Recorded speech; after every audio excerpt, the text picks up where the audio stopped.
Hey friends, welcome back. Did you know that there is an unofficial holiday called Ditch New Year's Resolutions Day? It usually falls around January 17th.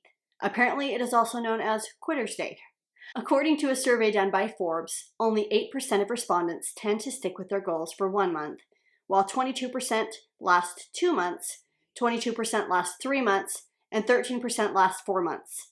It is now February. For some, New Year's resolutions are a thing of the past. But for others, New Year's resolutions are still going strong. I would love to hear in the comments which category are you in, or if you even set New Year's resolutions at all. But if you've always failed at New Year's resolutions, or just want to form some good habits, today I want to share 6 intentional resolutions that you can work to form that will produce results. The best part about these is that you can start where you are today. Not only are these resolutions that will benefit you in the here and now, but over time they can become habits that will pay dividends. Number 1, drink more water. Get into the habit of carrying a cup or a bottle of water around with you and keeping it filled up. There are a lot of pretty big benefits to drinking water. I know for myself, I feel so much better when I'm drinking more water. Before I was in the habit of drinking more water, the problem was I didn't want to get up and get water. So I have formed the habit of carrying my water bottle around with me and making sure it is filled up as often as it runs out. If drinking water is something that is hard for you, find out why that is and what you can do to make it a little easier. Number 2, set a realistic step goal and work to keep it up. I love that this is one that you can fail at one day, but start all over again the next day. I've shared before that I always made the arbitrary goal to get in shape, and I never really got in shape because my goal wasn't specific enough. Instead, getting in the habit of taking a certain amount of steps each day has been something that has helped me be more fit, and it has also helped me in other ways as well. I found that this is not only a great way to help your body get in some exercise, but also has mental benefits as well. This one helps me a lot with my attitude. If I am trying to get my steps in, I'm not as annoyed about having to walk upstairs for the 10th time to get something that I forgot, because I'm actively trying to get in as many steps as possible. I have found I am more active with this goal because I'm looking at everything as a chance to get in more steps. When I was in college, I came home for a summer to work before my next semester started. My mom told me about her friend who'd been doing an exercise video called Walk Away the Pounds. She had loaned my mom the DVD, and my mom wanted me to do it with her.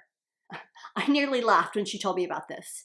That semester, I had been taking an aerobics class, and so I thought there was no way that walking would do anything for me. It was just walking. Not trying to lose weight, but wanting to be more fit, I decided to humor my mom and start doing this walking video with her in the mornings before I had to go to work. I was surprised at what just walking did. I didn't end up ready to do a marathon, but I noticed I felt better and my mind was more ready for the day. And surprisingly, I did get a little bit more fit. Walking looks different for me now than it did then. I don't do a walking video anymore, but I try to get my steps in over the course of a day, and ideally I'd like to end my day at 10,000 steps.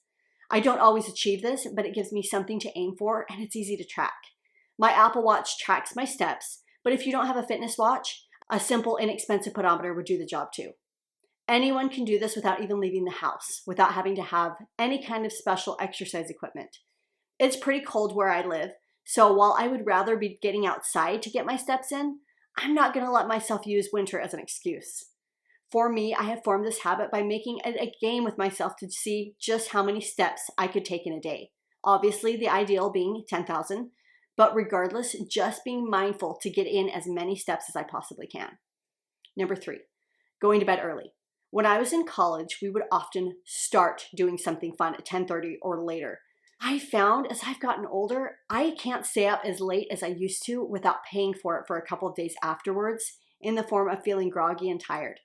However, I have started putting a high priority on getting to bed earlier, and it has paid off. For this time of my life, I'm busy. I have kids who are busy and they need a lot from me. And I feel like most of my time is not really my own. This simple habit change is the best form of self-care and the best thing I can do for myself that yields results. Recently, one of my kids woke up not feeling well in the middle of the night. That particular evening, I had gone to bed early. I was able to help my child feel better and get settled back to sleep. Though sleep disruptions are never ideal, the next morning I still woke up early and was able to function at full capacity through the day because I had gone to bed early. We often think of sleep as something that is dispensable or optional. In the past, I have told myself things like, if I don't finish this project, I'll just stay up late until I get it done. I may have gotten the project done, but I paid for it in the form of how my body and mind felt as a result of staying up late. For me, I have formed this habit by taking care of everything that needs to be done as early as possible so that I can unwind and go to bed by 10:30 at the latest. And I found it incredibly helpful to listen to my body. So if it's only 10 o'clock, but I'm tired, I go to bed when I start to feel tired. I'll be talking more about this in a future video. Number 4, reading more. I have found that aimless scrolling and being on my phone because I'm bored is more of a detriment to myself than I realized. I recently started putting a high priority on reading. I love a good self-improvement book, but I also love reading good books for fun. At the recommendation of my sister, I recently became engrossed in a book series that I was reading just for fun. There were quite a few books in the series, and so it provided me the opportunity of being occupied for quite a while. I read at times when I would normally be tempted to scroll aimlessly. I noticed that over time, the repeated action of reading instead of scrolling made me feel like I could think more clearly. My brain felt less busy, and I felt like I had more mental energy. There are many things about reading that make it good for your brain. I recently read about a study done in 2013 where researchers used MRI scans on participants. The study showed that reading facilitates different parts of the brain communicating more, and those communications getting stronger as well as more sophisticated. I'll link the study below. For me, I have formed this habit by finding good books to read. I like a little bit of suspense, but with a happy ending. So finding good books to read has been instrumental for me to form the habit of reading more. I read on my Kindle, so I reserve the books ahead of time, but if you prefer to read a hard copy of a book, making the books accessible to yourself is going to set you up for success with this habit too. Number 5, keeping a gratitude journal. This is one that I did faithfully for years, but I haven't been as good at it as of late. I first started doing this years ago, and I was amazed at the amount of gratitude that came from intentionally looking at the world through the lens of gratitude. Even on really bad days, I couldn't deny that I had so very much to be thankful for. One of my favorite things about doing this is not only do you view your current situation in a much more favorable way, but also reading back through your gratitude journal after the fact can also cause feelings of satisfaction and contentment. And it also helps you realize how much you have had to be grateful for in the past, which inspires an optimism for the future.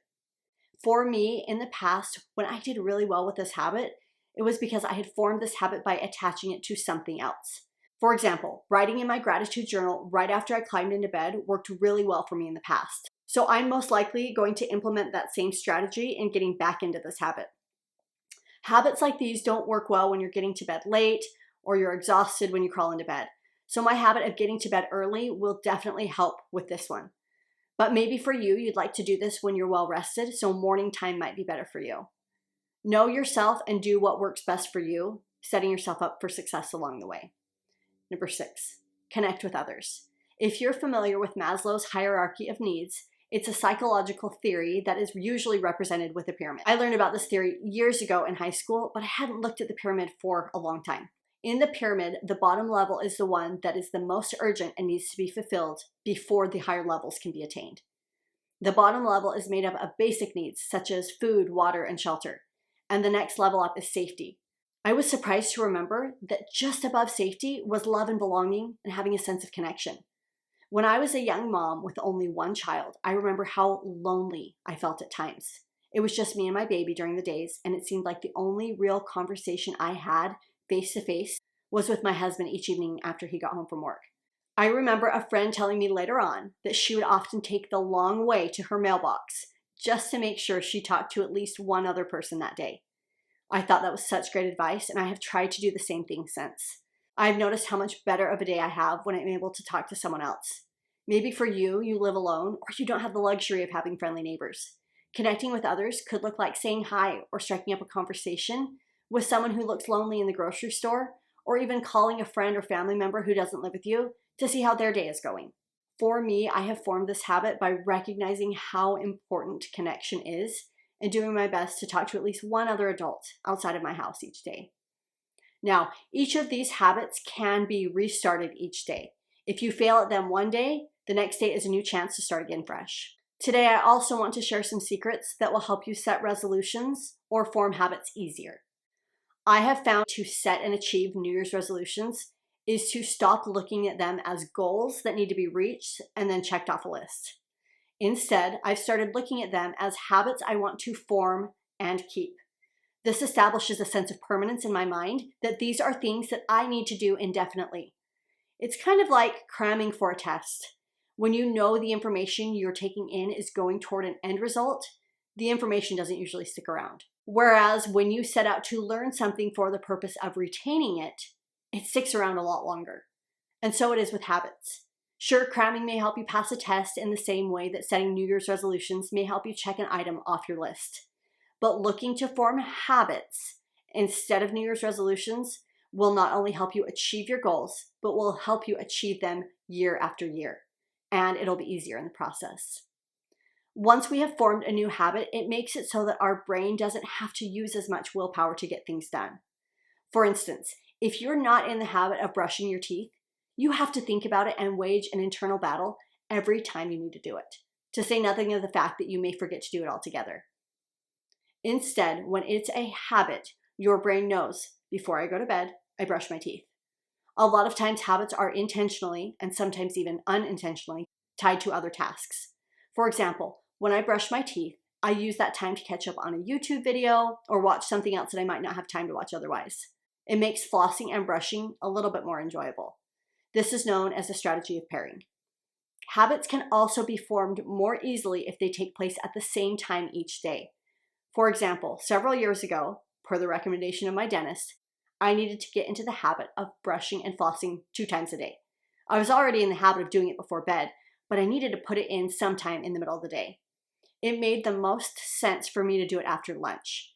After some trial and error, I formed the habit of flossing and brushing as an extension of my lunch. I eat lunch with my husband and my toddler, and then we all go upstairs. My toddler goes to have some quiet time, my husband goes back to his office to work, and I go floss and brush my teeth. This is a habit that I have formed, and because it's a habit, it happens almost automatically. I don't have to convince myself to floss and brush in the middle of the day because I already have it as part of my daily routine. It gets done with very little effort on my part. Sure, I still have to do the actual flossing and brushing, but the inner battle of, I know I should, but I just don't want to, doesn't happen anymore. And by pairing it with watching a video, it solidifies it even more as a task that happens intentionally every single day. Now, maybe you have a more specific goal for this year that wasn't on my list. Look at these goals through the lens of habits. What habits can I form that will help me with these goals? Maybe you want to be a better photographer by the end of the year. Instead of looking at this goal as a whole, look at it as what can you make into a habit to get you to reach this goal? Maybe it's spending 10 to 15 minutes at the same time each day practicing taking pictures. Find what habits will help you reach your goals and then do what you need to form them. Maybe you have another goal you're working toward this year, or maybe you've given up on your goals. Finding a way to form habits that will ultimately lead you to being able to reach your goal is not only going to help you reach those goals, but it will make the process much easier. Like we talked about earlier, habits take a lot of the willpower out of living an intentional life. Gretchen Rubin said, "We can use decision making to choose the habits we want to form, use willpower to get the habit started, and then, and this is the best part, we can allow the extraordinary power of habit to take over. At that point, we're free from the need to decide and the need to use willpower." If you haven't heard about my Less is More in 24 Decluttering Challenge, we are forming the habit of daily decluttering by decluttering one item every single day this year. At the end of the year, we will have decluttered 365 items. This is a habit that will pay dividends in the way that your home feels. It is not too late to join in the challenge. You can start now and still declutter over 300 items, or you can make up for the days that you've missed to be able to get in the full 365. I'd be curious to hear what resolutions you're going to be working on this year and what habits you're going to form to achieve those resolutions. As always, thanks for watching, friends. Have a great day.